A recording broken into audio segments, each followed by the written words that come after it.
Hey boys, it's Honey. I don't know if you recognize the pig in this picture, but her name is Mercy. And there's a whole series of books about Mercy Watson and her adventures. This particular book is called A Very Mercy Christmas. Kate DiCamillo is the person who writes all the books about Mercy Watson and her adventures. This particular book, A Very Mercy Christmas, is illustrated by Chris Van Dusen. Stella Endicott felt joyful. She felt like something miraculous might happen. She wanted to sing. "Let's go caroling," Stella said to her brother Frank. "You can't decide to go caroling on the spur of the moment," said Frank. "You need to have a plan. Where do you intend to go? Whom will you sing to? With whom will you go?" "Never mind," said Stella.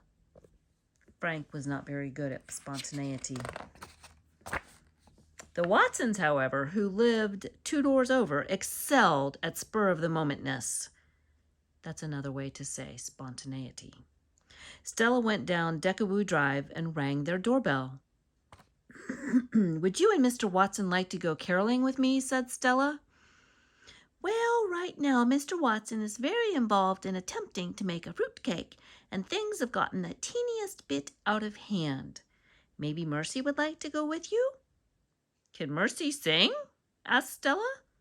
"She loves to be sung to," said Mrs. Watson. A loud bang came from the kitchen. "Mrs. Watson!" shouted Mr. Watson. "Actually," said Mrs. Watson, "it would be very helpful if you took Mercy with you." "I feel joyful," Stella said to Mercy as they walked together down the sidewalk. "I feel like something miraculous could happen." "Oink," said Mercy. She kicked up her heels. "Let's go see the Lincoln sisters."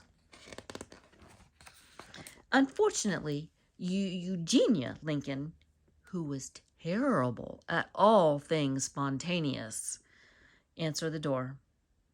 Stella said, "I was wondering if you and baby Lincoln would like to go caroling with me. Maybe you could play the accordion while we sing." "Caroling?" said Eugenia Lincoln. "Yes, caroling. It's where you go walking around and singing Christmas songs to cheer people up." Eugenia looked down at Mercy and then back up at Stella. "You want me to go caroling with a pig?" "Who's there?" called baby Lincoln from inside the house. "No one, sister," said Eugenia Lincoln. She closed the door very firmly in Stella's face. Stella sighed. She put her hands deep in her pockets. It was cold outside and getting colder and getting dark, and she felt the tiniest bit less joyful. General Washington, Eugenia Lincoln's cat, appeared out of the gloaming. He rubbed up and down against Stella's legs, and Stella bent down and scratched his ears. "Rawr," said General Washington.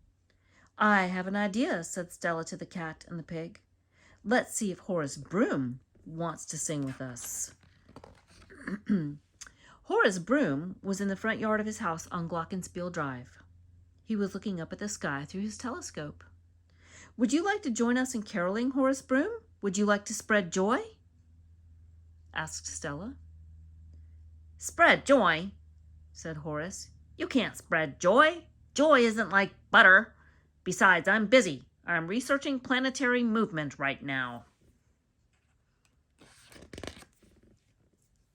Planetary movement. Stella sighed. She put her hands deeper into her pockets.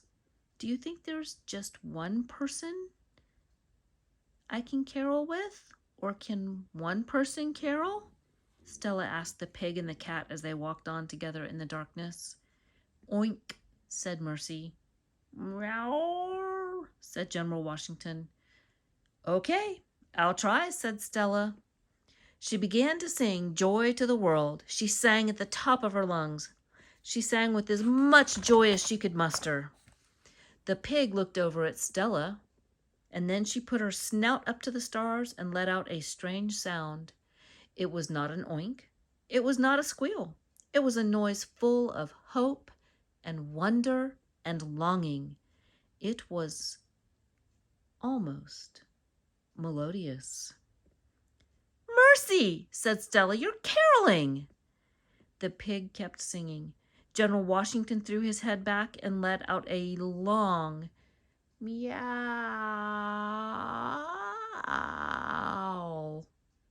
From the darkness, there came a loud whinny.